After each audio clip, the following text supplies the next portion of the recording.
오늘 우리에게 허락하신 하나님의 말씀은 예레미야서 1장 1절에서 10절 말씀입니다.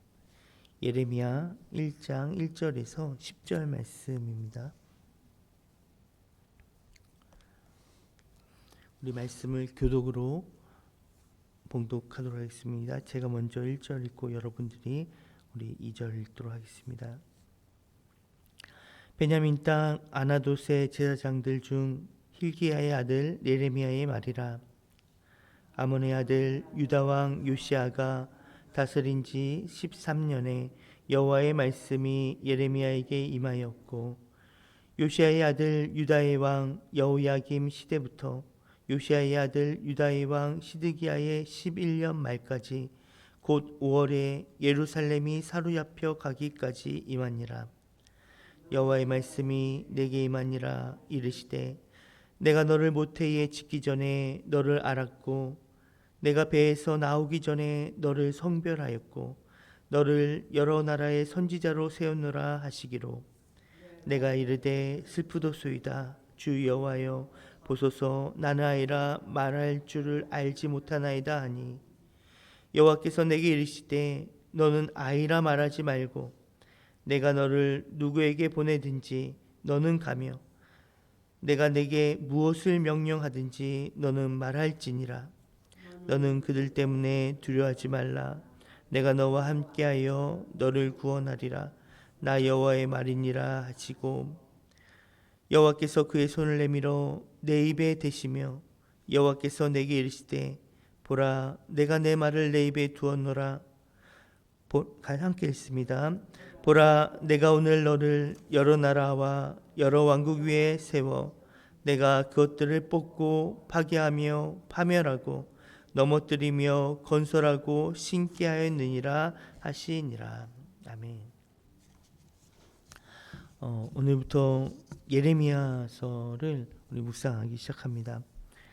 우리가 예레미야 하면은 눈물의 선지자 예레미야로 잘 알려져 있습니다.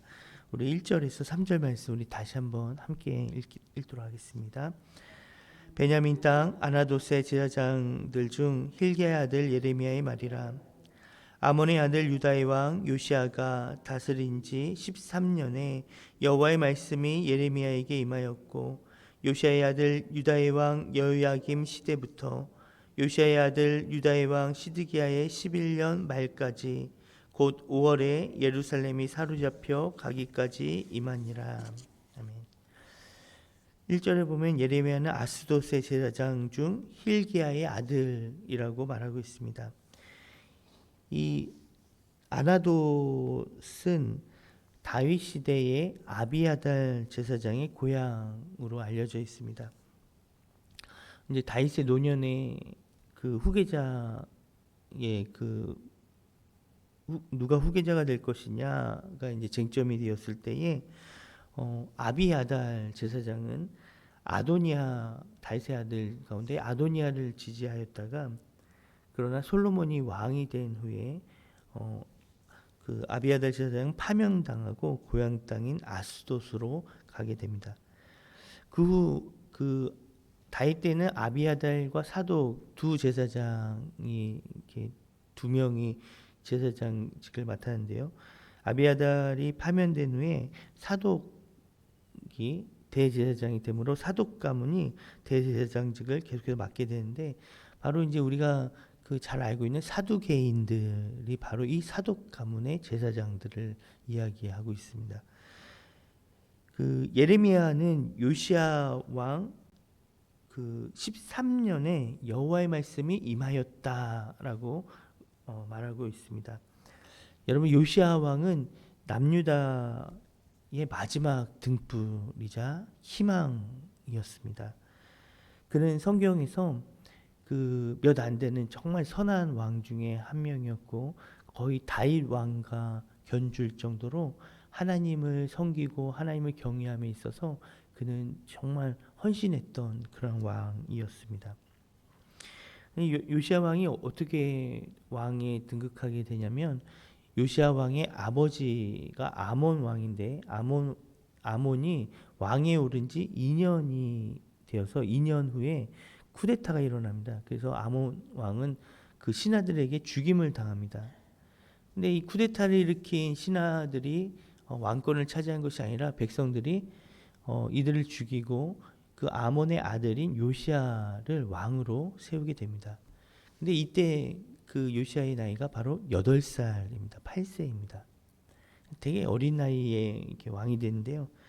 근데 이제 그 역사서를 보면, 성경을 보면요, 요시아 왕이 비록 어린 나이에 왕이 되었지만 8년이 지난 다음에 그는 비로소 하나님을 찾기 시작하였다라고 말하고 있습니다. 즉 8년이 지나면 16세인데요. 10대에 그는 하나님을 찾기 시작하고 12년부터, 요시아 왕 12년부터, 그러니까 이제 20대가 된 거죠. 12년부터 그는 성전을 이렇게 수복하고 깨끗이 하는 그런 하나님 향한 열심을 보이기 시작합니다. 그리고 이제 성경에 보면 이제 요시아 왕 18년에 이제 성전을 이제 계속해서 이제 깨끗이 하고 정결하게 하는 작업을 하다 18년에 여호와의 율법책을 성전에서 수리하다가 발견하게 되어서 그 여호와의 율법책을 보고 요시아 왕은 이렇게 그 되게 율법책의 내용을 보면서 이게 한탄을 하는 거죠. 우리가 어떻게 여기까지 왔나 하면서 그 율법책의 근거에서 대대적인 정말 큰 종교개혁을 일으키게 됩니다. 종교개혁이 일으키게 되고, 이미 이때는 북이스라엘이 멸망한 상태여서 이 요시아 왕은 남유다뿐만 아니라 북이스라엘까지 다 흡수를 해서 전체를 종교개혁을 일으키고, 또 그 유월절을 아주 제대로 지킨, 유월절을 지킨 것으로 잘 알려져 있습니다. 그러나 요시아 왕은 이렇게 어떻게 보면 마지막 시대에 정말 이스라엘의 등불이고 소망과도 같은 존재였지만 그는 애국가의 전쟁에서 죽게 됩니다. 그리고 이제 그 이후에 이제 그의 아들들이 열방의 왕들에 의해서 세워지고 또 폐위되어지는 것들을 반복하다가 결국 시드기야 시대 때, 시드기야 왕 때, 요시아 아들 시드기야 때 남유다는, 이스라엘은 완전히 멸망하게 됩니다. 우리 4절에서 8절 말씀 우리 같이 한번 읽어보겠습니다. 4절에서 8절입니다. 같이 읽습니다. 여호와의 말씀이 내게 임하니라. 이르시되 내가 너를 모태에 짓기 전에 너를 알았고 내가 배에서 나오기 전에 너를 성별하였고 너를 여러 나라의 선지자로 세우노라 하시기로, 내가 이르되 슬프도소이다. 주 여호와여 보소서, 나는 아이라 말할 줄을 알지 못하나이다 하니, 여호와께서 내게 이르시되 너는 아이라 말하지 말고 내가 너를 누구에게 보내든지 너는 가며 내가 내게 무엇을 명령하든지 너는 말할지니라. 너는 그들 때문에 두려워하지 말라. 내가 너와 함께하여 너를 구원하리라. 나 여호와의 말이니라 하시고. 아멘. 결국에는 나라가 멸망하게 될 그때입니다. 그때 정말 어떻게 보면 어지럽고 정말 어려운 상황 가운데 있을 그때에 예레미야는 하나님으로부터 부르심을 받게 됩니다. 소명을 받습니다. 예레미야가 소명을 받을 때 하나님께서 예레미야에게 이렇게 말씀하십니다. 내가 너를 모태에서 짓기 전에 너를 알았고 내가 배에서 나오기 전에 너를 성별하였고 너를 여러 나라의 선지자로 세웠노라 라고 말씀하십니다. 이 땅에 태어나기 전에, 그가 모태에 있기 전에 이미 하나님께서 예레미야가 어떤 존재이고 예레미야가 이 땅에서 무엇을 해야 하는지 하나님께서 이미 정하셨다라는 것입니다. 이미 세웠다는 겁니다. 사랑하는 성도 여러분, 동일하게 우리 모두가 그러한 존재임을 고백합니다. 우리가 이 땅에 존재하는 것은요, 그냥 별 의미 없이 이 땅에 존재하는 것이 아니라 우리 모두가 다 하나님의 뜻하신 바가 있어서 이 땅에 지금 존재하고 있음을 고백합니다. 하나님의 목적이 있습니다.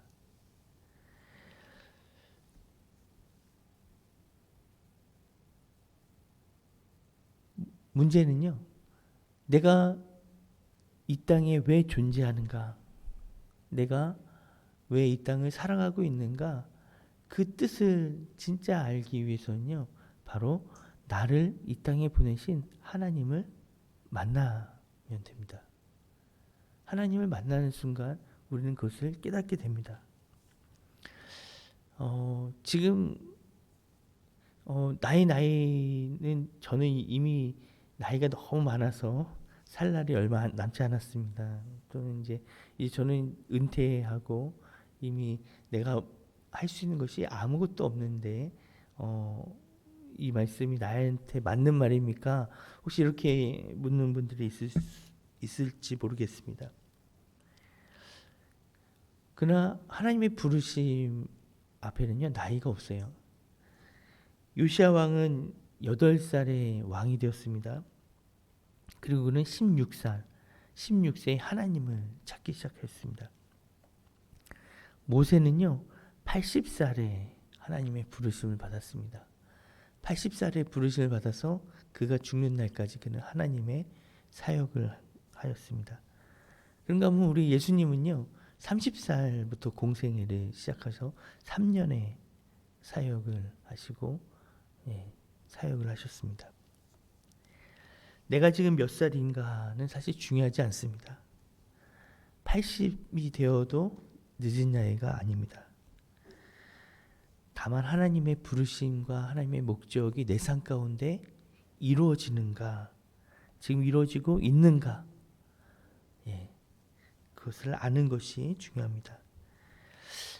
내 삶 가운데 지금 내가 위치한 이곳, 지금 나의 삶 가운데 하나님의 뜻이 온전하게 이루어지는가, 아까도 얘기했지만 그것을 알기 위해서는 또 하나님의 부름의 그 목적 그대로 내 삶이 이루어지기 위해서는 우리가 하나님을 대면해야 합니다. 하나님을 알지 못했을 때는요, 하나님을 만나기 전에는 우리는 때로는 나의 삶이 이해가 되지 않을 때가 있었어요. 내 삶이, 내 삶 가운데 내 지난 날이 정말 왜 그런 일이 있어야 됐지? 왜 그러지? 라는 그럴 때가 있었습니다. 해석되어지지 않는 그런 삶의 일부분이 있었어요. 그런데 하나님을 만나고 나서 비로소 그것들이 해석되어지기 시작합니다. 하나님을 만나고 나서야 비로소 그 모든 것들이 하나님의 계획 안에 있었구나라는 걸 알게 됩니다. 그 모든 일에는요, 쓴뿌리도 포함됩니다. 그 모든 일에는 아픔도 포함돼요. 그런데 그 아픔과 그 쓴뿌리까지도 다른 사람들을 치유하고 다른 사람들을 회복하게 하는 그러한 모든 원동력으로 바뀌게 됨을 보게 됩니다. 마라의 쓴물이 단물로 변하게 됨을 보게 됩니다. 그 모든 것에는요, 하나님을 만남, 하나님과의 인격적인 대면에서 시작됩니다. 예레미야는 하나님을 만나고 나서 비로소 자신이 이 땅에서 무엇을 하고 살아야 되고 자기가 어떠한 존재인지 비로소 깨닫게 됩니다. 그런데요, 하나님이 말씀하시는 자신의 소명을 듣고 예레미야는 너무나 두려웠어요. 예레미야는 그것을 감당할 수 있다고 생각을 할 수가 없었습니다. 그래서 그는 고백합니다. 슬프도소이다 주 여호와여 보소서 나는 아이라 말할 줄을 알지 못하나이다 라고 말을 합니다. 사실 이 반응은요, 어떻게 보면 너무나 당연한 반응입니다. 우리 역시 마찬가지입니다. 하나님이 우리에게 요구하시는 삶이 있어요. 하나님이 지금 나에게 원하시는 삶이 있습니다. 근데 그 삶을 생각하고 그 삶을 살아가려 하니 그게 생각보다 만만치 않아요. 예레미야의 반응을 보면서 우리는 누굴 떠올리게 되면 모세를 떠올리게 됩니다. 모세가 처음 하나님을 만났을 때 그의 나이 80세입니다. 그때 이 불타는 떨기나무 가운데서 여호와의 거룩한 산에서, 여호와의 산에서 하나님을 만났는데, 하나님을 처음 만난 그 자리에서 하나님은 모세에게 모세의 존재 이유를 말합니다. 너가 가서 내 백성 이스라엘을 애굽 땅에서 이끌어내서 가나안으로 인도하라 라는 그런 어마어마한 말을 모세에게 합니다. 바로에게 가서 바로에게 말을 하고. 모세는요 상처가 있잖아요.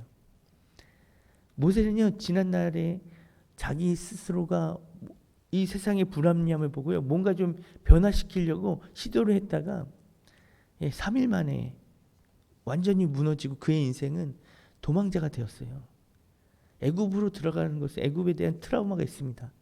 근데 그곳으로 가라고 하나님 말씀하신 그 말 앞에 모세는요 하나님 앞에 할 수 없다고 말합니다. 내가 하나님께서 소명을 주시고 하나님이 말씀하시냐면 모세의 반응은 단 한마디로 정의합니다. 내가 누구이게? 하나님 제가 뭐라고? 하나님 제가 누구이게 그런 일을 감당할 수 있습니까? 하나님 저는 할 수 없습니다. 예레미야는 나는 아이라 말할 줄을 알지 못하나이다 라고 말하는데요. 모세도 동일하게 나는 입이 둔하요. 나는 입이 둔한 자라 나는 잘 말하지 못하는 자입니다 라고 모세도 동일하게 이야기합니다. 그러나 5번이나 거절하는 모세 앞에 하나님의 대답은 이거였습니다. 모세야 다 안다. 너가 말을 못하는 것도 내가 알고 너가 할 수 없는 것도 내가 안다. 그런데 그것은 너가 하는 것이 아니라 바로 내가 하는 거다. 오늘 예레미야에게도 하나님이 말씀하십니다. 우리 7절 말씀 우리 같이 한번 읽어보겠습니다. 7절입니다. 여호와께서 내게 이르시되 너는 아이라 말하지 말고 내가 너를 누구에게 보내든지 너가 가며 내가 내게 무엇을 명령하든지 너는 말할지니라. 내가 하는 것이 아닙니다. 내가 말하는 것이 아닙니다. 내가 내 힘으로 내 역량으로 바꾸는 것이 아닙니다. 다만 우리는 하나님이 말씀하시는 곳에 서서 하나님이 행하고자 하는 것들을 행하고 하나님이 말씀하시는 것을 말하는 겁니다. 내가 아니라 하나님이 하시는 것입니다. 나의 사역이 아니라 하나님의 사역입니다. 나의 목적과 나의 뜻과 나의 소원을 이루는 자리가 아니라 하나님의 목적과 하나님의 계획과 하나님의 뜻을 이루는 자리라는 겁니다. 오히려 문제는 내가 하려고 해서 문제입니다. 하나님의 사역인데 나의 사역으로 착각해서 문제입니다. 하나님의 뜻이 드러나야 되는데 내가 하려 하고 나의 뜻이 드러나려고 해서 하나님의 일이 안 되는 것입니다.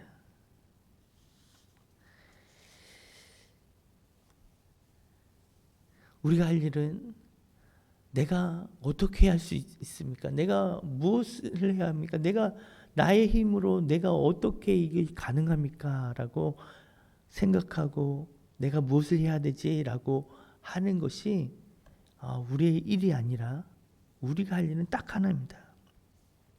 하나님이 나에게 말씀하신 자리가 어디인가? 무엇인가? 하나님이 원하시는 것이 무엇인가? 우리가 할 일은 단 하나입니다. 하나님의 뜻, 하나님이 원하는 자리에 서 있는 겁니다. 하나님이 원하시는 것을 하는 것입니다. 단지 우리에게 요구되는 것은 순종일 뿐입니다. 철저하게 사역의 주체는 내가 아니라 하나님이 되어야 합니다.